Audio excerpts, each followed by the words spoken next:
Hello guys, this is Mayank, assistant professor geography. Art and culture की हमारी ये second class है। पिछली क्लास में हमने इंडस वैली सिविलाइजेशन के आर्ट एंड कल्चर के सारे पॉइंट्स को डिस्कस किया। इस क्लास में हम मौर्य एम्पायर से संबंधित जो भी आर्ट एंड कल्चर थी मॉडर्न टाइम पीरियड की, उस सारे पॉइंट्स को हम यहाँ पे डिस्कस करेंगे। अगर आपको वीडियो पसंद आए तो प्लीज़ लाइक करिएगा, शेयर करिएगा और चैनल को सब्सक्राइब करिएगा। ठीक है। सबसे मेन बात, आप इस वीडियो को अंत तक देखिएगा। ठीक है। इस सारे वीडियो में जो भी पॉइंट्स हैं मैं उनको पिक्टोरियल फॉर्मेट में समझाऊंगा। ठीक है।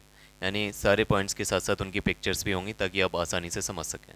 तो शुरू करते हैं अपना वीडियो। सबसे पहले डिस्कस करते हैं कि मौर्य डायनेस्टी की शुरुआत कैसे हुई और कहाँ तक मौर्य डायनेस्टी का टाइम पीरियड रहा है। मौर्य डायनेस्टी की अगर बात की जाए तो इसकी नींव डाली है, यानी इसकी स्थापना की है चंद्रगुप्त मौर्य ने चाणक्य की सहायता से। ठीक है। यानी नंद वंश के बाद ये दूसरा वंश, नंद वंश के बाद ये मगध मगध की गद्दी पर चंद्रगुप्त मौर्य ने अपना शासन स्थापित किया और मौर्य साम्राज्य की नींव डाली। ये 322 बीसी में घनानंद की हत्या कर गद्दी पर बैठे। ठीक है। और इन्होंने शासन किया 298 बीसी तक। ठीक है। बिंदुसारा इनके बाद आए। ठीक है। 297 बीसी से लेके 272 बीसी तक। अशोका, अशोका द ग्रेट, ये सबसे प्रभावशाली राजा हुए मौर्य साम्राज्य के। ठीक है। जो 273 बीसी से इन्होंने इनका शासन स्टार्ट हुआ और 232 बीसी तक गया। ठीक है। इसके बाद दशरथ आए। ठीक है। 232 से 224 ईसी। उसके बाद संप्रति शालीशुक, देवमर्मन, सता, धनवम, बृहद्रथ। ठीक है। यानी यहाँ के जो लीडर्स हैं या जो किंग्स हैं वो उतने पावरफुल नहीं रहे। ठीक है। मेनली जो मौर्य डायनेस्टी में सबसे पावरफुल किंग माने जाते हैं वो चंद्रगुप्त मौर्य और अशोका को माना जाता है। ठीक है। बृहद्रथ जो लास्ट किंग हैं, बृहद्रथ, जिनका शासन 187 बीसी से लेकर 185 बीसी तक रहा है, इनकी हत्या कर दी इन्हीं के पुरोहित पुष्यमित्र शुंगा ने। ठीक है। और इनके बाद शुंगा डायनेस्टी की स्थापना हुई। ठीक है। यानी नंद वंश के बाद मौर्य वंश के बाद शुंग वंश। ठीक है। तो ये वंशावली बताई मैंने, लेकिन आर्ट एंड कल्चर में इसका कोई खास रोल नहीं है। आर्ट एंड कल्चर में हम देखेंगे कि जो चंद्रगुप्त मौर्य से अशोक का जो टाइम पीरियड रहा है, जहाँ पर मौर्य साम्राज्य विस्तार पूर्वक फैल गया। ठीक है। जहाँ पर जहाँ पर अशोका के टाइम टाइम में शांति की स्थापना हुई, मेनली कलिंगा युद्ध के बाद। ठीक है। क्योंकि आर्ट एंड कल्चर वहीं पर फ्लरिश करेगा जहाँ पर धन होगा, जहाँ पर पैसा होगा, प्लस जहाँ पर शांति स्थापित होगी। ठीक है। तो जहाँ पर लोग समृद्ध हैं वहीं पर उनका आर्ट एंड कल्चर देखने को मिलता है। ठीक है। तो मौर्य एम्पायर में जो मेनली आर्ट एंड कल्चर की शुरुआत हुई है, मेनली दो किंग्स के उसमें शासनकाल में हुआ है। चंद्रगुप्त मौर्य में स्टार्ट हो गया था आर्ट एंड कल्चर, और सबसे ज़्यादा जो फ्लरिश किया आर्ट एंड कल्चर या आर्ट एंड आर्किटेक्चर वो अशोका के टाइम पे। ठीक है। तो क्या क्या आर्ट एंड आर्किटेक्चर रहा है अशोका के टाइम पे या चंद्रगुप्त मौर्य के टाइम पे या सारे मौर्य साम्राज्य में, वो हम इस वीडियो में डिस्कस करेंगे। तो शुरू करते हैं। इस वीडियो का मैं कंटेंट उठा रहा हूँ विजन आईएएस की जो क्लास नोट्स होते हैं उससे। ठीक है। तो मैं क्रेडिट देना चाहूँगा विजन आईएएस को और upscpdf.com को। ठीक है। अब इस वीडियो में डिस्कस करते हैं मौर्य पीरियड की आर्ट क्या थी। मौर्य पीरियड में हम मेनली केव के बारे में देखेंगे, मौर्यन पिलर्स के बारे में देखेंगे, मौर्यन स्तूपास। ठीक है। स्कल्पचर के बारे में देखेंगे, पॉटरी। इसके साथ साथ पेंटिंग्स भी हम देखने वाले हैं। मेनली इस टाइम की पेंटिंग्स ज़्यादा मौजूद नहीं हैं, लेकिन मेगासनीस ने जिक्र किया है कि उस टाइम की पेंटिंग्स भी बहुत ही ज़्यादा इम्पैक्टफुल हुआ करती थी। ठीक है। हम पैलेसेस के अभी जिक्र करेंगे। ठीक है। पैलेसेस जो महल हुआ करते थे उस टाइम पे मेनली लकड़ी के बने हुए होते थे, जैसे जिसके जो एविडेंसेस मिले हैं वो, जैसे अशोका का पैलेस रहा है। ठीक है। अशोका का पैलेस रहा है कुम्भलहार पे, उसके भी एविडेंसेस मिले हैं। ठीक है। जो भी पैलेसेस उस टाइम के बने हैं बहुत ही इंट्रिकेटली कार्व्ड किए गई लकड़ी के बने हुए थे। ठीक है। मेगास्थनीज ने डिस्क्राइब किया है मॉडर्न पैलेसेस को as one of the greatest creation of the mankind. ठीक है। फायान ने भी इसको गॉड गिफ्टेड मॉन्यूमेंट्स कहा था। तो इस तरीके से हम मॉडर्न आर्ट पीरियड की आर्ट एंड आर्किटेक्चर को देखने वाले हैं। तो सबसे पहले स्टार्ट करते हैं मॉडर्न आर्ट एंड आर्किटेक्चर की शुरुआत खासकर केव और स्तूपा बनना क्यों स्टार्ट हुआ। ठीक है। यहाँ पर इसके लिए हमें बताना पड़ेगा कि सरमना मूवमेंट क्या था। या श्रमण मूवमेंट, ठीक है। Shramana is a Sanskrit word which means the one who strives for and one who toils, ठीक है। ठीक है, श्रमणा का मतलब होता है कि जो कठिन मेहनत करता है, जो परिश्रम करता है, ठीक है, हार्ड वर्क करता है, जो अपनी उत्तरजीविता के लिए वृद्धि करता है, ठीक है।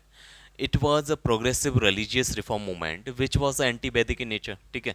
जो ये मूवमेंट था, श्रमणा मूवमेंट था, एक एंटी वैदिक नेचर में था, यानी जो वैदिक आइडियोलॉजीज थी उसको बिलीव नहीं करते थे ये लोग, ठीक है। The proponents of the Shramana movement were against the discriminatory Vedic practices, ठीक है। जो भेदभाव वाली जो वैदिक प्रैक्टिसेस थी, लाइक वर्णा सिस्टम, ठीक है। यानी वर्णा सिस्टम में क्या था कि 4 वर्ण हुआ करते थे, ठीक है। जिसमें आप जिसमें जिसमें देखते हैं आपकी सबसे हायर में होते थे आपके ब्राह्मणास, देन क्षत्रियास, देन वैश्या, देन शूद्रा। तो जो शूद्रा के लेवल या जो वैश्य का जो लोअर वाली जो 2 कैटेगरी हैं, शूद्रा एंड वैश्य, इनके खिलाफ थोड़ा डिस्क्रिमिनेटरी पॉलिसीज थी, ठीक है। इनके साथ डिस्क्रिमिनेशन किया जाता था, ठीक है। उनको उतना सोशल स्टेटस नहीं दिया जाता था। तो इसके खिलाफ ये मूवमेंट आया, श्रमण मूवमेंट, ठीक है। इस टाइप की वैदिक प्रैक्टिसेस के ये खिलाफ था, ठीक है। कास्टिज्म के ये खिलाफ था, ठीक है। इसी प्रकार से जो कॉम्प्लेक्स वैदिक रिचुअल्स हैं, ठीक है, जो कर्मकांडवादी सिद्धांत दिए हुए हैं वैदिक वेदास में, उनके ये खिलाफ हुआ करता था, ठीक है। इनडिस्क्रिमिनेट एनिमल सेक्रीफाइस, जो बलि देने की प्रथा हुआ डेवलप हो गई थी लेटर वैदिक पीरियड में, उसके ये एंटी थे, ठीक है। लोअर स्टेटस ऑफ वुमेन, जो वुमेन्स का जो प्री वैदिक जो अर्ली वैदिक एज था उसमें वुमेन को हायर रखा जाता था सोसाइटी में, उनको हायर स्टेटस प्रदान था। लेकिन लेटर वैदिक फेज में उनकी जो वैल्यू थी, जो प्लेस था, वो थोड़ा डिग्रेड हो गया था, ठीक है। तो उन सब चीज़ों के ये खिलाफ था, ये ब्राह्मणिकल डोमिनेंस के खिलाफ था, ठीक है। It is said that Buddhism, Jainism and Ajivikas were the branches of Shramana movement, ठीक है। तो श्रमणा मूवमेंट की जो ब्रांचेस, जो शाखाएं पनपी, वो उन्होंने क्या रिजल्ट निकाला। श्रमणा मूवमेंट से 3 धर्म निकल के आए, बुद्धिज्म, जैनिज्म और आजीविका, ठीक है। ये 3 धर्म अब ये श्रमणा मूवमेंट से निकल के आए। मेनली श्रमणा मूवमेंट एंटी वैदिक मूवमेंट था, ठीक है, जिसमें जो वैदिक पॉलिसीज जो डिस्क्रिमिनेट करती थी पर्टिकुलर सेक्टर के लिए, पर्टिकुलर स्टेक होल्डर्स, जैसे वुमेन्स के खिलाफ या लोअर कास्ट के खिलाफ या लोअर वर्णा के पीपल के खिलाफ, तो इन सारी चीज़ों के ये खिलाफ थे श्रमणा मूवमेंट। और इनसे 3 रिलीजन निकल के आए, बुद्धिज्म, जैनिज्म और आजीविकास, ठीक है। After arrival of Mauryas, Shramana movement got huge impetus, ठीक है। यानी जैसे ही मौर्य एम्पायर सामने आया, उसके बाद श्रमणा मूवमेंट को और ज़्यादा वृद्धि मिल गई, और ज़्यादा पेस मिल गया, ठीक है। During the time of Ashoka many architectural initiatives were taken to patronize, ठीक है। जैसे ही अशोक राजगद्दी पे बैठे, वैसे ही बहुत सारे आर्किटेक्चरल बिल्डिंग्स बनने लगी, आर्किटेक्चरल मॉन्यूमेंट्स बनने के लगे। किन के लिए? इन्हीं श्रमणा मूवमेंट के रिलीजन्स के लिए, चाहे वो बुद्धिज़्म हो, जैनिज्म हो या आजीविका के लिए। मेनली फोकस किया गया बुद्धिज़्म के लिए, ठीक है, क्योंकि अशोका ने खुद ही बुद्धिज़्म को अपना लिया था, ठीक है।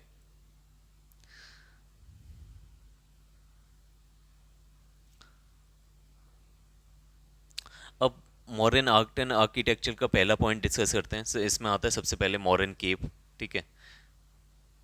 Perhaps it was the first example of man made cave in Indian subcontinent.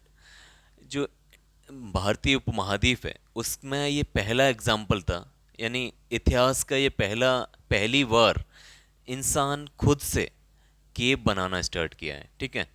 यानी मौर्यों के समय ही सबसे पहले केव बनना स्टार्ट हुई, जो इंसान ने बनाई, ठीक है, भारतीय उपमहाद्वीप में। तो वो किस तरीके की केव बन रही थी? वो कुछ इस तरीके की केव बन रही थी, जिसका जो पैनल था वो लीनियर पैनल था, ठीक है।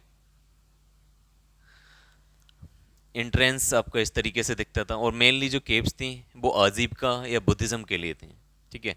वो डोनेशन दी गई थी, उन केव्स को बनाया गया, और आजीविका और बुद्धिज़्म के जो मॉन्क्स थे उनको रहने के लिए दे दी गई, ठीक है। मॉरियन केव्स वर इंट्रिकेटली डेकोरेटेड। जो उनका जो गेट हुआ करता था बहुत ही ज़्यादा डेकोरेटेड किया गया है, काव किया गया है। यानी काविंग का मतलब काविंग का अर्थ होता है नक्काशी करना, ठीक है। यानी जो गेट हुआ करते थे, जो केव के, गुफाओं के, उनके गेट पे बहुत ज़्यादा डेकोरेशन की गई, फूल पत्तियाँ डिज़ाइन बनाई गई, ठीक है। उनको काट काट के बहुत ज़्यादा नक्काशी की गई, उसको बोलते हैं इंटीग्रेटेडली डेकोरेटेड, ठीक है। यानी बाहर से तो बहुत ज़्यादा डेकोरेटेड थी, लेकिन अंदर से उतना ज़्यादा डेकोरेशन नहीं किया गया था, अंदर से पॉलिश्ड की गई थी, ठीक है। From outside some circular designs with intricately sculptures were created. Gate पे कुछ स्कल्पचर्स, मूर्ति भी बनाई गई, ठीक है। मेनली ये मूर्तियाँ यक्ष और यक्षिणी की होती थी, ठीक है। There were there was also reticular panel on the gateways. From inside the cave was highly polished. भीतर केव के अंदर से जो केव थी वो नॉर्मल थी, ज़्यादा डेकोरेटली इंट्रिकेटली कार्विंग नहीं की गई थी, बट वो हाईली पॉलिश्ड थी, ठीक है। These caves were meant for shelter for Ajivika. अब ये केव क्यों बनाई गई, ठीक है। तो ये बनाई गई थी अजीबिका के जो मॉन्क्स थे, ठीक है, अजीबिका के जो मुनि या भिक्षु, जो तो आजीविका संप्रदाय के जो भिक्षुक लोग थे उनके लिए शेल्टर प्रोवाइड करती थी, ठीक है। उनको रहने के स्थान मिल गया, ये मॉरियन केव्स ने उन्हें रहने का स्थान दिया, ठीक है। Most of the caves were created by Ashoka. अधिकतर केव अशोक ने बनवाए और उनके ग्रैंडसन दशरथ ने बनवाई, ठीक है। दशरथ और अशोका ने बहुत सारी केव्स बनवाई, जो मेनली किसके लिए दान की गई, आजीविका के लिए और बुद्धिज्म के लिए, ठीक है, बुद्ध भिक्षुक के लिए। अब इन केव्स के आपको एग्जाम्पल याद रखने हैं, ठीक है, ये बहुत ही इंपॉर्टेंट है। लोमस ऋषि केव्स, जो बराबर हिल्स में है, बराबर की पहाड़ियों में है, और ये कहाँ पर स्थित है, गया में है, ठीक है। ऐसे ही सुदामा केव, ठीक है, केव्स के नाम हैं, ठीक है। एक है लोमस ऋषि केव जो बराबर की पहाड़ियों में गया में स्थित है, वैसे ही सुदामा केव है आपकी नागार्जुनी की पहाड़ियों में, और ये भी गया में स्थित है। इसी प्रकार से धौली केव, ठीक है, ये उड़ीसा में है, और इसके आगे एक एलिफेंट, एक हाथी का, यानी पत्थर को काट के हाथी की फॉर्म दी गई है, ठीक है, एलिफेंट स्ट्रक्चर स्कल्पचर, ठीक है। ये कहाँ पर है, उड़ीसा में। अब मैं इनके फोटो दिखा देता हूँ किस टाइप की ये केव्स हैं। यहाँ आप जो देख पा रहे हैं ये है आपकी लोमस ऋषि केव, ठीक है, जो गया में है, बराबर की पहाड़ियों में। आप यहाँ देख पा रहे हैं ये रेटिकुलर पैनल है, ठीक है। यहाँ पर ये जो दिख रहा है ये इंट्रिकेटली कार्विंग की गई है, ठीक है। यानी बहुत ज़्यादा नक्काशी की गई है, बाहर से जो गेट है उस पर ये नक्काशी की गई है, बट अंदर से जो केव के अंदर, गुफा के अंदर जो अंदर का पार्ट है उसमें उतनी ज़्यादा कार्विंग नहीं है, वो सिंपल रखा गया है, लेकिन पॉलिश किया गया है, ठीक है। इसका कुछ स्ट्रक्चर कुछ इस तरीके से है, यानी बाहर से ये एंट्रेंस है, एंट्रेंस के बाद जब जाएंगे तो इस तरीके से लंबाई में ये केव है, ठीक है।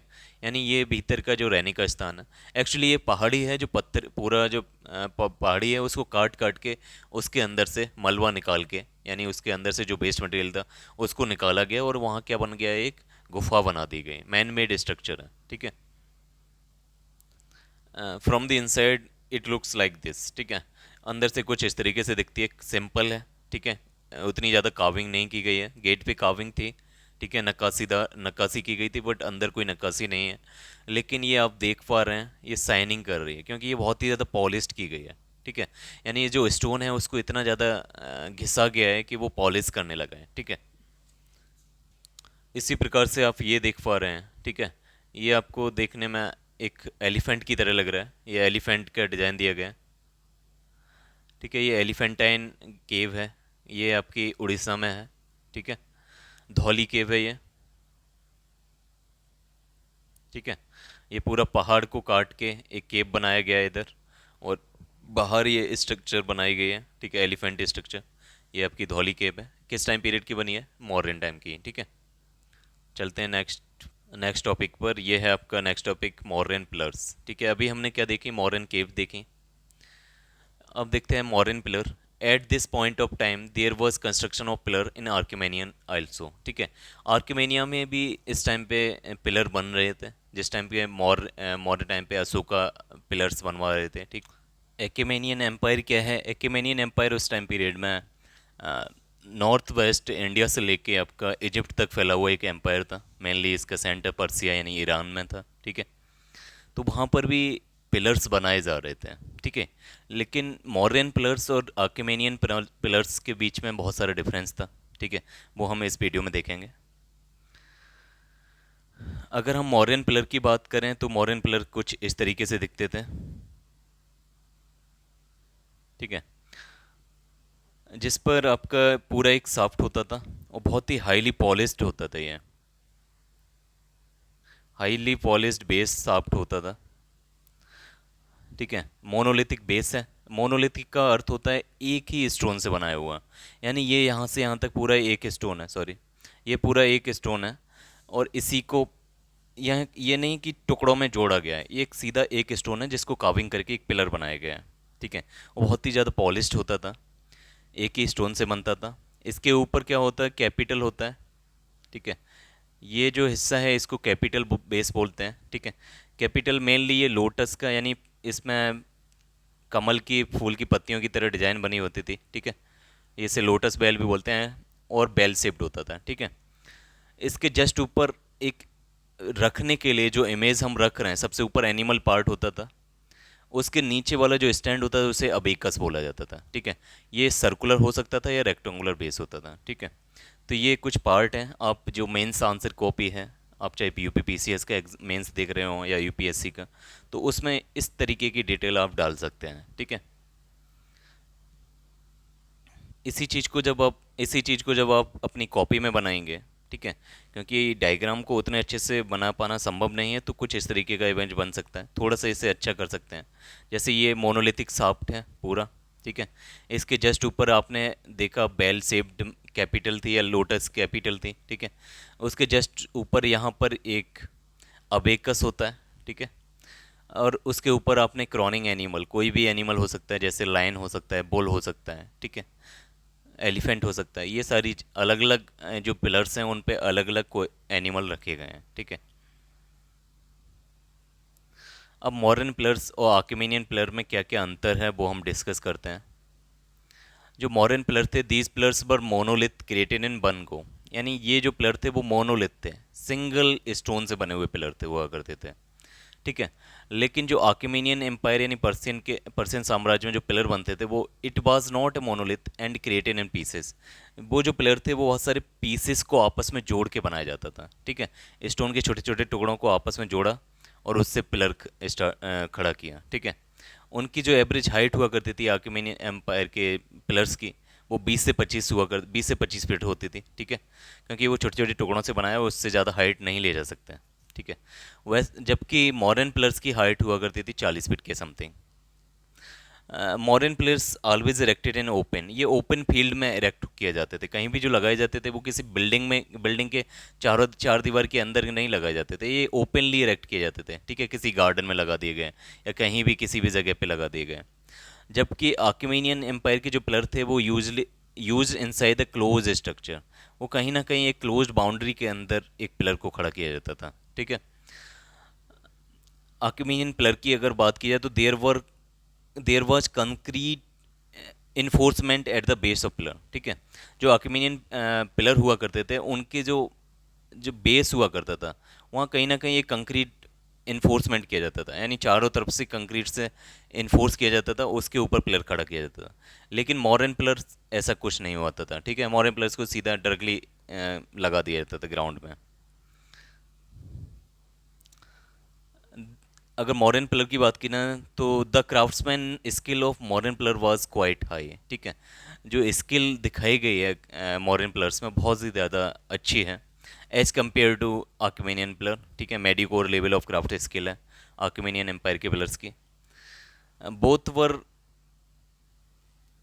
Highly polished. ठीक है, दोनों ही बहुत ज़्यादा इंट्रिकेटली डेकोरेटेड और हाईली पॉलिश थे। डेकोरेटेड उस फॉर्म में नहीं थे कि उस पर कोई डिजाइन वगैरह थी। ठीक है, उनकी जो कैपिटल हुआ करता था या अविकस हुआ करता था वो डेकोरेटेड किए जाते थे, और पूरे पिलर को अब बहुत ही ज़्यादा पॉलिश कर दिया जाता था। ठीक है, ये आप जो देख रहे हैं ये सारनाथ का पिलर है। ठीक है, जो धमेक स्तूपा के बगल में लगाया गया था, बट अब ये टूटी हुई फॉर्म में है। ठीक है, इसका जो बेस पिलर है वो उसी जगह पे है जहाँ ओरिजिनल है, बट इसका जो ऊपर वाला जो पोर्शन है, ये जो आप देख रहे हैं, ये अपने पिलर से अलग हो गया है और ये अभी म्यूज़ियम में रखा गया है, ठीक है। सारनाथ का जो म्यूज़ियम है उसमें ये रखा हुआ है, वहीं की ये इमेज है, ठीक है। और यही इसी को हमने अपने संविधान, ये हमारे संविधान का नेशनल एम्बलम बन गया है। यानी यहाँ से जो पिलर है इतना, ये हमारे संविधान का नेशनल एम्बलम है, ठीक है। जिसमें चार शेर हैं, ऊपर की तरफ चार शेर दिखाए गए हैं और यहाँ पर भी चार एनिमल दिखाए गए हैं, ठीक है। वो क्या क्या हैं वो अभी हम डिस्कस करेंगे सारी चीज़ें। ये हमने देखे थे, अभी पिछला देखा था हमने मॉरन पिलर। वैसे ही यहाँ पर आप देख रहे हैं ये आर्किमेनियन पिलर है, ठीक है। यानी ये ईरान के ईरान में बनाए गए थे, ठीक है। ईरानियन जो एम्पायर था वहाँ के आर्किमेनियन पिलर हैं, ठीक है। ये आप जो देख रहे हैं अभी जो डिस्कस किया था कि नीचे इन पिलर्स को लगाने के लिए पहले इन्फोर्समेंट किया जाता है, ठीक है। ठीक है, तो नीचे से इन्फोर्स किया गया है इनको लगाने के लिए और उसके ऊपर ये पिलर खड़े किए गए हैं, ठीक है।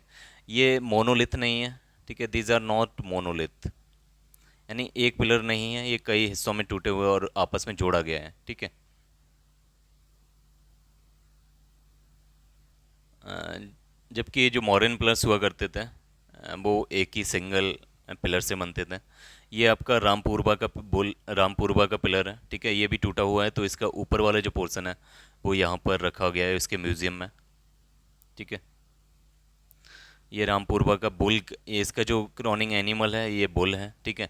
आपको केवल ये सारी चीज़ें देखनी है कि जो जैसे लॉरिया नंदनगढ़ का पिलर है तो उसका क्रॉनिंग एनिमल क्या है, ठीक है। सारनाथ का क्रॉनिंग एनिमल जैसे मेनली लायन था, वैसे ही रामपुरबा का आपने देखा बुल है। आप संकीसा की बात करेंगे तो वहाँ एलिफेंट है। उसी प्रकार से आपको बस इतने ध्यान रखना है कि ये पिलर कहाँ पर स्थित है और उनके क्रॉनिंग एनिमल क्या हैं, ठीक है। ये प्री के लिए इंपॉर्टेंट रहेगा। अब ये बात आती है कि ये पिलर बनाए क्यों जा रहे थे, चाहे वो आर्किमेनियन एम्पायर में बन रहे हों या मौर्यन एम्पायर में। इन पिलर्स को क्रिएट क्यों किया जा रहा था, तो ये इसके दो रीज़न थे, ठीक है। इसके और भी कई सारे रीजन हैं, जैसे कलिंग वार से पहले मौर्यन पिलर्स की बात हो रही है। कलिंग युद्ध से पहले जब अशोका भेरी गोसा की बात करता था, यानी रणभेरी से ही वो लोगों को जीतने की कोशिश करता था, the Ashoka the king, Ashoka the, ठीक है। अशोका द ग्रेट पहले भेरी घोषा की बात करते थे, बाद में धम्म घोषा की बात करने लगे। भेरी घोषा का अर्थ होता है कि रणभेरी की वजह से ही आप लोगों को जीत पा रहे हैं, ठीक है।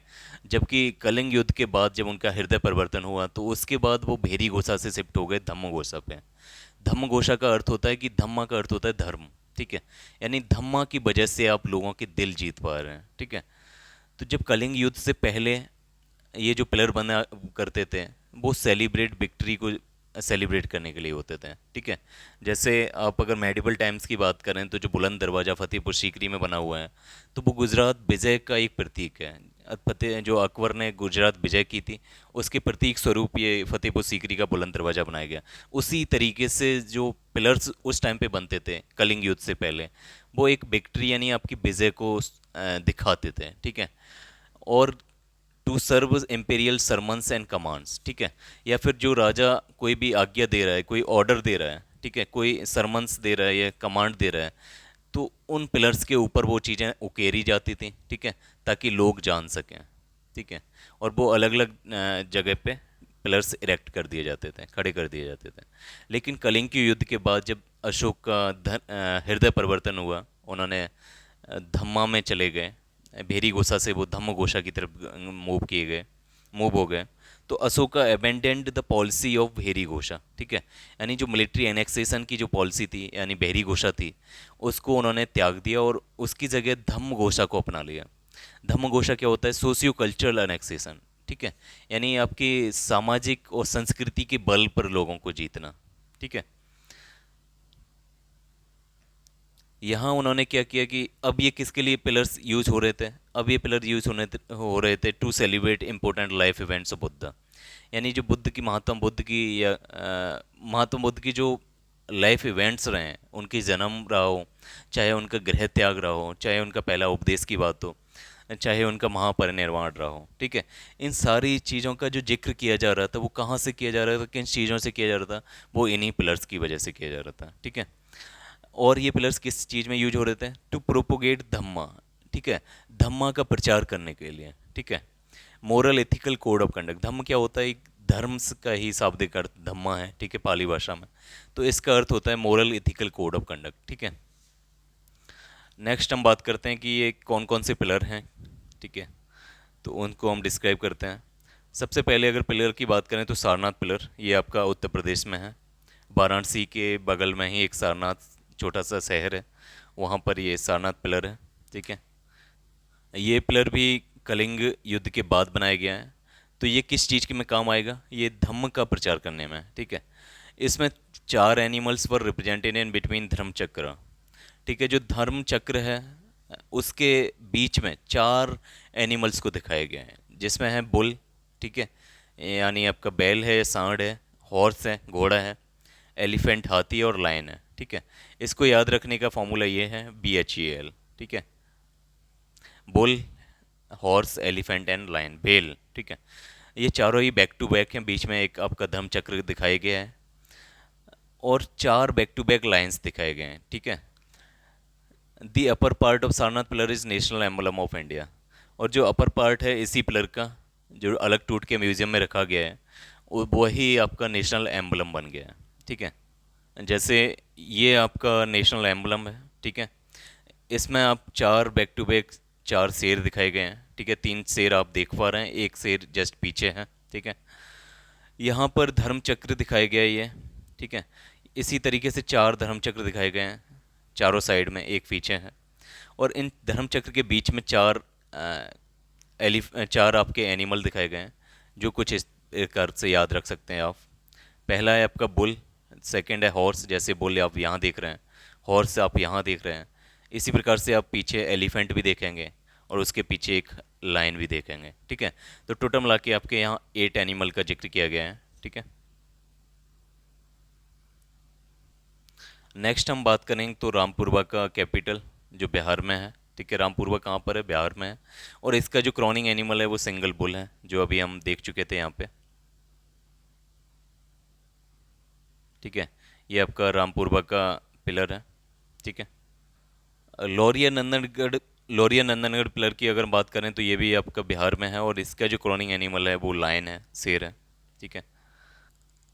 इस इमेज में आप बहुत सारे पिलर्स को एक ही जगह पे देख पा रहे होंगे। जैसे ये सनकीसा का पिलर है, ठीक है। सनकीसा आपका फर्रुखाबाद ज़िले में है। यहाँ आपका एलिफेंट का फिगर दिखाया गया है, जो एनिमल क्रॉनिंग एनिमल क्या है, एलिफेंट है, ठीक है। उसी प्रकार से लौरिया नंदनगढ़ जो बिहार में है, ये इसका क्रॉनिंग एनिमल आपका लॉयन है। रामपुरवा में आपने देखा एक बुल को दिखाया गया है, ठीक है। वैशाली में भी लॉयन है। सारनाथ में आपके 4 लायन हैं और नीचे भी 4 एनिमल अलग से दे रखे हैं, ठीक है। तो ये सारे, सांची में भी लॉयन कैपिटल है। तो ये सारे पिलर्स हैं और उनके क्रॉनिंग एनिमल्स हैं, ठीक है। इसके बाद हम, हमारा नेक्स्ट टॉपिक है मॉडर्न स्कल्पचर, ठीक है, यानी मूर्तियाँ। Eight this point of time images of यक्ष एंड यक्षिणी वर क्रिएटेड, ठीक है। जो स्कल्पचर मेनली जो बन रही थी, ठीक है, वो किसकी बन रही थी, यक्ष और यक्षिणी की, ठीक है, जिन्हें फोक गॉड एंड गॉडेसेस कहा जाता है। They were respected figures in all the religions of that time. उस समय का जो इंडियन सब कॉन्टिनेंट में जितने भी रिलीजन थे, इंडियन सब कॉन्टिनेंट में मेनली 3 रिलीजन हुआ करते थे उस टाइम, या 4, जैसे आपका हिंदुज़म, ठीक है। सेकेंड आपका जैनिज़्म, बुद्धिज़्म एंड अजीब का भी एक अगला सेक्ट था, ठीक है। 4 रिलीजन्स उस टाइम पे थे, और मेनली इन सभी रिलीजन्स में यक्ष और यक्षिणी की पूजा की जाती थी, ठीक है। या एक अच्छे सगुन की तरफ इन गॉड एंड गॉडसेस को, गॉड एंड गॉडसेस की तरह इन यक्ष और यक्षिणी की वर्शिप किए जाते थे। There was concept of 24 yakshinis in Jainism. अगर हम जैनिज्म की बात करें तो वहाँ पर भी 24 यक्षिणियों का कॉन्सेप्ट है। अगर हिंदुज़म की बात की जाए तो रेफरेंस ऑफ यक्ष इज़ महाभारत, ठीक है। यानी महाभारत में यक्ष का रेफरेंस दिया गया है कि किस तरह एक एक यक्ष ने जो धर्मराज युधिष्ठिर की परीक्षा ली थी, ठीक है। तो वहाँ से भी रेफरेंस निकलता है हिंदुज़म में। और हिंदुज़म में सप्त मातृका पूजा भी रखी जाती है। जो सप्त मातृका पूजा है वो मेनली 7 यक्षिणियों के लिए रखी जाती है, ठीक है। अगर हम बुद्धिज़्म की बात करें तो इमेजेस ऑफ बोथ यक्ष और yakshini were created particularly particularly the image of yakshinis on the gateways of, जो भी स्तूपा हुआ करते थे उनके गेटवेज पे मेनली यक्षिणी की मूर्ति बनी हुई होती थी, ठीक है। यानी इस तरीके से हमने देखा कि तीनों ही रिलीजन में, जैनिज्म, बुद्धिज्म और हिंदुज्म में, यक्ष और यक्षिणी को एक अच्छे स्वरूप में देखा जाता था, ठीक है। अगर हम एग्जाम्पल की बात करें कि किस किस कौन कौन से एग्जाम्पल हैं इन यक्ष और यक्षिणी के जो मॉडर्न टाइम पीरियड पे बने थे, तो आप सालवंजिका यक्षिणी का एग्जाम्पल डाल सकते हैं अपने मेंस की आंसर कॉपी में, ठीक है। यक्ष सालवंजिका यक्षिणी की अर्थ होता है यक्षिणी होल्डिंग अ ब्रीच ऑफ साल ट्री, यानी एक ऐसी यक्षिणी जो साल ट्री के वृक्ष की जो ब्रांच है उसको पकड़े हुए है। Yakshini worship was a pan India phenomena and yakshini worship is also mention in Tamil epic Silappadikaram, ठीक है। जो यक्षिणी वर्शिप थी वो केवल नॉर्थ इंडिया में नहीं थी, यक्षिणी की पूजा आपकी साउथ इंडिया में भी होती थी। तो इसका जिक्र किया गया है शिल्पादिक्रम में, जो तमिल टेक्स्ट है, जो तमिल भाषा में लिखा गया है, ठीक है। और संगम एज टाइम पीरियड का ये टेक्स्ट है, ठीक है। और एग्जाम्पल दें हम स्कल्पचर्स के, तो वो या यक्ष और यक्षिणी के, तो उसमें आप एग्जाम्पल डाल सकते हैं दीदारगंज यक्षिणी, ठीक है, जो बिहार और पटना में है। इसी प्रकार से सालवंज का यक्षिणी जो सांची के स्तूपा में है। यक्षा ऑफ पारखम, यानी मध्य प्रदेश के पारखम का यक्ष की मूर्ति बनी हुई है, ठीक है। जैसे आप ये इमेज देख पा रहे हैं, ये सालवंज का यक्षिणी की इमेज है, ठीक है। यहाँ पर आप एक यक्षिणी जो दिख रही है, ये यक्षिणी है जो यहाँ पे ये साल ट्री है उसकी ब्रांचेस को पकड़ी हुई है दोनों तरफ से, दोनों हाथ से, ठीक है। यहाँ पर आप दीदारगंज यक्षिणी की इमेज देख पा रहे हैं, ठीक है। ये दीदारगंज पटना में है, ये हाईली पॉलिश्ड, ठीक है। आपको ये स्कल्पचर दिख रहा है, ठीक है, ये दीदारगंज स्कल्पचर है। नेक्स्ट टॉपिक है हमारा modern pottery. The characteristic pottery of the modern period was known as northern black polished ware, ठीक है। इस पॉटरी को आप ध्यान रखेंगे NBPW, ठीक है, northern black polished ware pottery, ठीक है। ये किस टाइम पीरियड की पॉटरी है? मॉडर्न पॉटरी, ठीक है। It was created with filtered clay, यानी पॉटरी का अर्थ होता है जो मिट्टी के बने हुए बर्तन होते हैं, ठीक है, जिन्हें मर्दभांड कहा जाता है। तो यहाँ मॉडर्न टाइम पे ये इन मर्दभांडों को NBPW कहा जाता था, ठीक है। और ये किस तरीके की पॉलिश होती थी? ब्लैक पॉलिश होती थी, ठीक है। It was created with filtered clay, यानी जो ये जो बर्तन बनाए जाते थे मिट्टी के, वो उस पहले मिट्टी को छाना जाता था, फिल्टर किया जाता था। और ये किस पे बनाए जाते थे? फास्ट रनिंग व्हील पे, ठीक है। As such it was highly even, इससे क्या होता था, जो भी मिट्टी के बर्तन बनते थे बहुत ही इवन बनते थे, ठीक है। उनकी जो शेप एंड साइज लगभग यूनिफॉर्म रहता था। And they were highly polished, ठीक है। It was said it was the climax of pottery making, ठीक है। उस टाइम पीरियड को पॉटरी मेकिंग का क्लाइमैक्स कहा जाता है और गोल्डन एज कह सकते। कुछ इस तरीके की उस टाइम की पॉटरी मिली हुई है, ठीक है। ये आप देख पा रहे हैं, ये ब्लैक कलर का है, तो अब यहीं से आप इमेज से ड्राइव कर सकते हैं। This is called NBPW, northern black polished ware, ठीक है। यह भी एक उसी टाइम पीरियड का बर्तन है, मॉडर्न पॉटरी का ये एग्जांपल है, ठीक है। अभी तक हमने मॉडर्न केप को कवर किया, मॉडर्न पिलर्स को कवर किया, मॉडर्न पॉटरी को कवर किया। अब हम देख रहे हैं मॉडर्न स्तूपा, ठीक है, यानी उस टाइम पीरियड में स्तूपा का कैसे ओरिजिन हुआ। Stupa is a Sanskrit word, ठीक है। स्तूपा आप जैसे ही आपके दिमाग में विचार आता है कि स्तूपा सीधा बुद्धिज़्म से संबंधित रखने लगते हैं, ठीक है। लेकिन स्तूपा का जो कॉन्सेप्ट है वो बुद्धिज़्म से बहुत पहले का है, यानी वैदिक एजिस से है। स्तूपा मेनली एक संस्कृत शब्द है जिसका अर्थ होता है हीप ऑफ सैंड, ठीक है, यानी बालू का एक stupa. Its origin can be trace to Vedic ages, इसका जो ओरिजिन है यानी स्तूप बनने का जो ओरिजिन है, शुरुआत कब से हुई है? तो वैदिक टाइम से हो रही है। Where were the great sages और rishis were cremated in stupa, जहाँ क्या होता था, जो महान संत हुआ करते थे उनको दफनाया जाता था, क्रीमेटेड या जलाया जाता था, और उनके ऊपर क्या बना दिया जाता था? एक स्तूप बना दिया जाता था, ठीक है। After the death of Buddha his followers were also created stupa formation on his relics. इसी तरीके से जो बुद्ध की डेथ हुई, बुद्ध को महापरिनिर्वाण की प्राप्ति हुई, उसके बाद उनके जो फॉलोअर्स ने उनके जो शारीरिक अंग थे उनके अवशेषों के ऊपर बुद्धा के बहुत सारे स्तूपा का निर्माण किया गया, ठीक है। यानी बुद्धा के जो अवशेष थे उनके ऊपर बहुत सारे स्तूप बनाए गए, ठीक है। When Asoka accepted Buddhism, he decided to create a 9 big stupa, ठीक है, on remains of Buddha, ठीक है। जब अशोक ने बुद्धिज़्म को अपना लिया तो उन्होंने 9 बड़े बड़े स्तूपा बनाने की सोची, जो बुद्धा के ही रिमेन पे, यानी बुद्धा के जो बचे हुए अवशेष थे उन पे बने हुए थे, ठीक है। ये 9 बड़े स्तूपा कौन कौन से थे? तो आप इन स्तूपा का नाम ध्यान रखेंगे जो शारीरिक स्तूपा कहे जाते हैं, यानी उनके शारीरिक अंगों के अवशेष से कुछ ना कुछ ये स्तूपा, यानी शारीरिक अंगों के अवशेष रखे गए हैं और उसके ऊपर ये स्तूपा बनाए गए हैं। जैसे है आपका अलकप्पा का स्तूपा, राम ग्रामम का स्तूपा, बेठा पीड़ा का स्तूपा, पावा का स्तूपा, पीपली बीना का स्तूपा, कपिल वस्तु का स्तूपा, कुशीनगर का स्तूपा, वैशाली राजगीर का स्तूपा, ठीक है।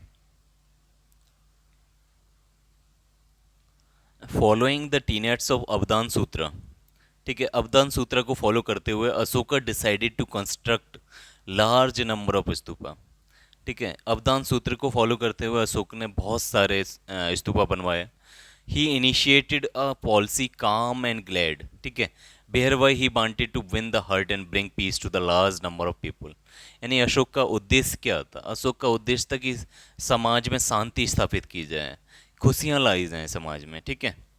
As per some textual tradition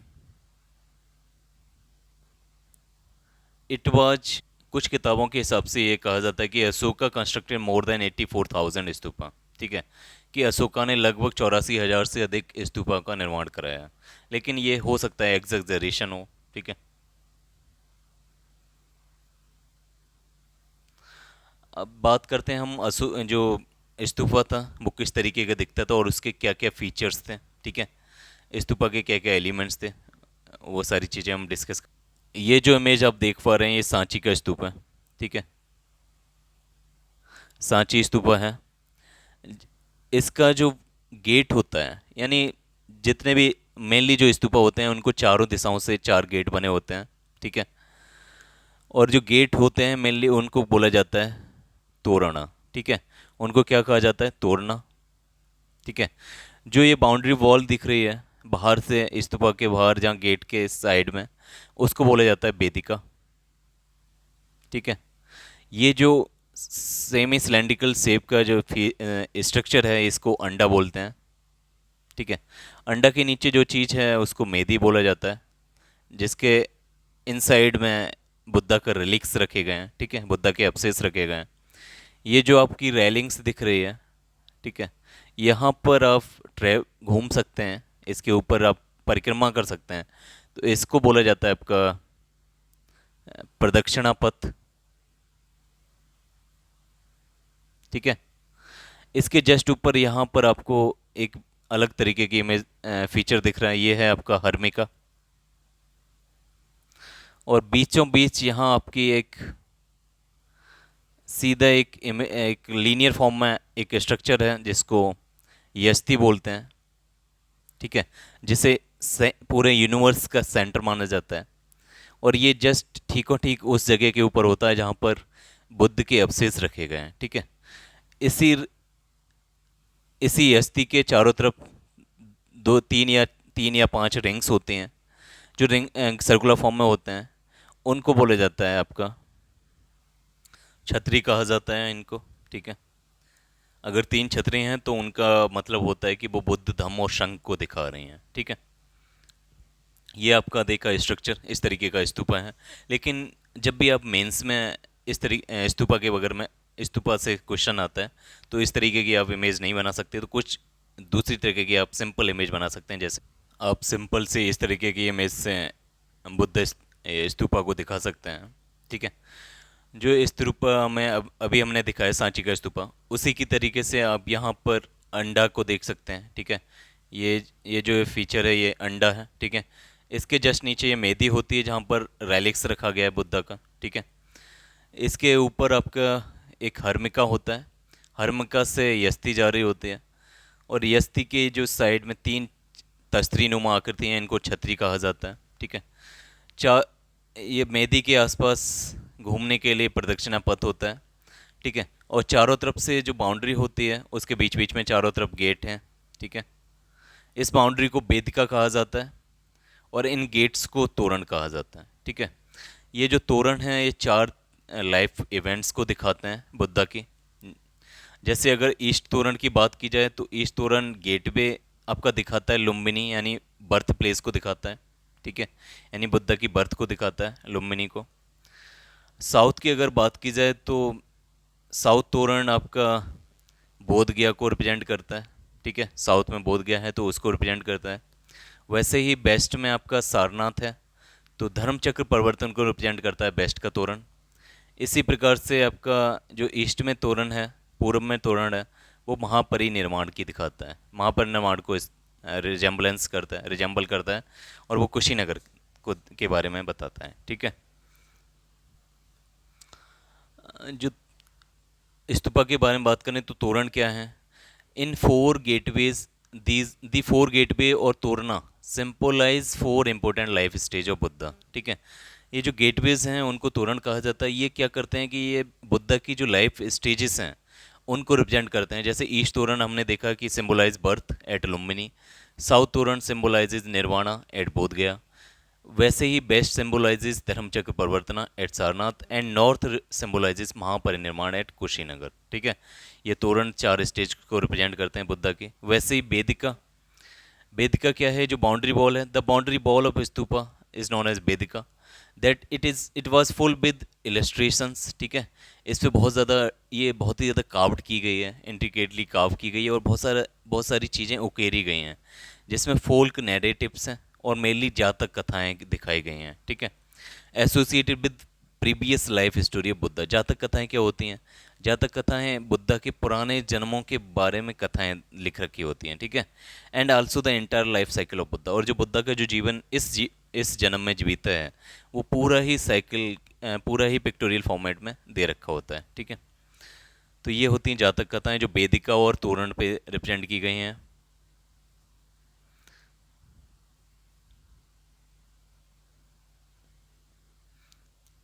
यहाँ आप इन चीज़ों को देख पा रहे होंगे, ये तोरण से लिया गया है। ठीक है।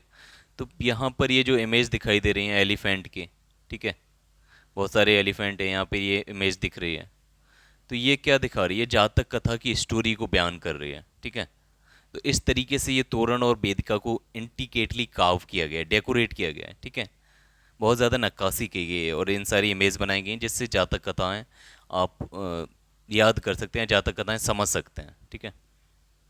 जैसे हमने तोड़ना और वेदिका को देखा, वैसे ही त्रिरत्ना बुद्धिज्म को रिप्रेजेंट करता है। आपके जो तीन तस्तरी नुमा आकृति, यानी जो छतरी हैं, तीन छतरी हैं जो आपके यष्टि से लगी हुई हैं, वो बुद्ध, धम्म और संघ को रिप्रेजेंट करती हैं। ठीक है। बुद्धा का मतलब होता है अवेकंड वन। ठीक है। जो जागा हुआ है, जो जागृत हो चुका है, जिसे निर्वाण प्राप्त हो गया है, that is he is Buddha. Dhamma क्या होता है? Dhamma is doctrine of Buddhism. जो महात्मा बुद्ध आपको सिखा के गए हैं, जो फिलॉसफी सिखा के गए हैं, जो डॉक्ट्रिन, जो प्रिंसिपल सिखा के गए हैं, वो सारी चीज़ें क्या हैं? आपकी धम्मा है। ठीक है। संघ क्या है? संघ एक ऑर्डर है बुद्धिज्म का। ठीक है। बुद्धिज्म का एक ऑर्डर को क्या बोला जाता है? संघ बोला जाता है।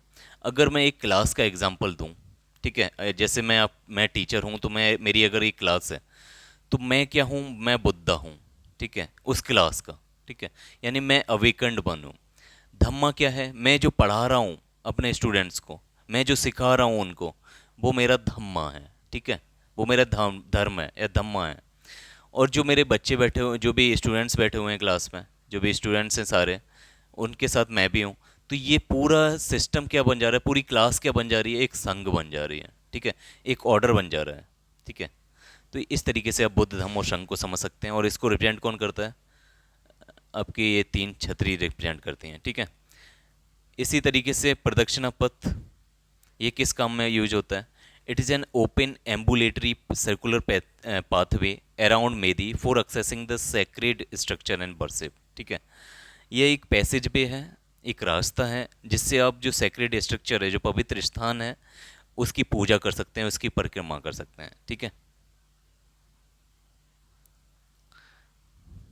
यानी आप जो परिक्रमा कर रहे हैं उसका अर्थ होता है कि आप जो एंडलेस साइकिल है रीबर्थ की, उससे दूर जा रहे हैं, उससे मोक्ष पाने की कोशिश करते हैं, उससे निर्वाण पाने की कोशिश करते हैं। ठीक है, यानी आप जो चारों तरफ घूम रहे हैं और लगातार घूमते जा रहे हैं, उस सर्किल का अर्थ होता है कि एंडलेस साइकिल ऑफ रीबर्थ, संसार। ठीक है। मेदी मेदी एंड अंडा is a close structure which contain the relics of Buddha. ठीक है, जो मेदी होता है mainly contains the Buddha relics, यानी मेदी के अंदर ही बुद्धा के अवशेष रखे होते हैं। It signify the mountains home of gods, यानी मेदी ही एक भगवान का घर के रूप में सिंबलाइज किया जाता है, और it it is the centre of universe according to Buddhism. ठीक है, और बुद्धिज्म की फिलोसफी के अकॉर्डिंग ये यूनिवर्स का सेंटर बन जाता है। ठीक है। अंडा क्या होता है? अंडा भी एक, अंडा सिंबलाइज द कॉस्मिक वर्ल्ड और representing the enlightened mind of Buddha. ठीक है, यानी जो महात्मा बुद्ध का जो मस्तिष्क है, जो जागृत मस्तिष्क है, उसको रिप्रेजेंट करता है अंडा। ठीक है। हर्मिका क्या होता है? Harmika is considered as the most sacred space in stupa which is created in line with relics of stupa, relics of Buddha. ठीक है, अगर बुद्धिज्म की फिलॉसफी के अकॉर्डिंग देखा जाए तो harmika symbolises the importance of letting of worldly desires to attain nirvana. ठीक है, यानी हर्मिका का अर्थ होता है कि आप निर्वाण पाने के लिए सारी जो भी आपसे बंधन जुड़े हुए हैं उन सबको दूर, उन सबसे मुक्त हो जाओ, यानी आप बंधन मुक्त हो रहे हैं। ठीक है, हर्मिका आप बंधन मुक्त वाली कंडीशन को रिप्रेजेंट करता है। ठीक है। Yashti in Buddhism was considered as the axis of the earth. ठीक है, यानी पूरे विश्व की या पूरे कॉस्मिक वर्ल्ड की एक्सिस को, धुरी को रिप्रेजेंट करता है यस्ती। ठीक है। Three chhatris as horizontal disc symbolises three ratna of Buddhism which is Buddha, dhamma and sangha. ठीक है, Buddha is an awaken one, dhamma is doctrine of Buddhism and sangh was the order of Buddhism. ठीक है। Stupa structure is considered as a microorganisms of Buddha and universe, whereby Mehdi symbolizes meditating legs, Anda symbolizes middle body of Buddhism, Harmika, Yasti and Chhatri symbolizes upper body। यानी अगर philosophical context में देखा जाए, Buddhism philosophy के according देखा जाए, तो जो स्तूपा है उसको बुद्धा की मेडिटेटिंग स्टेज से कंपेयर कर दिया जाता है। यानी इस तरीके से दिखाया जाता है कि एक बुद्ध, महात्मा बुद्ध बैठे हुए हैं, मेडिटेशन में बैठे हुए हैं। तो जो यस्ती, हर्मिका, छतरी हैं, ये वो उनकी अपर बॉडी को सिंबलाइज करती हैं, कि जो उनका मस्तिष्क है, नेक है, हेड है, गला है, वो आपका हर्मिका है, यस्ती है और छतरी है। ठीक है, और जो अंडा है, बीच का जो मिडिल पार्ट है स्तूपा का, वो सिंबलाइज करता है मिडिल बॉडी ऑफ बुद्धा। ठीक है। इसी प्रकार से जो आपकी जो मेदी है, ठीक है, वो रिप्रेजेंट करती है कि मेडिटेटिंग लेग्स, जो महात्मा बुद्ध बैठ के मेडिटेशन ध्यान मुद्रा में हैं, तो ध्यान मुद्रा में उनके जो पैर हैं उनसे सिंबलाइज होता है मेदी का। ठीक है, तो यहाँ पर हमारा वीडियो ख़त्म होता है। यहाँ हमने सारे पॉइंट्स को डिस्कस किया है मॉडर्न आर्ट एंड आर्किटेक्चर के। ठीक है, अगर आपको वीडियो पसंद आया हो, अगर आप इस वीडियो में अभी तक बने हुए हैं, तो प्लीज़ लाइक करके जाइएगा, शेयर करिएगा चैनल को, शेयर करिए इस वीडियो को भी। ठीक है, और चैनल को सब्सक्राइब करिएगा। थैंक यू, जय हिंद।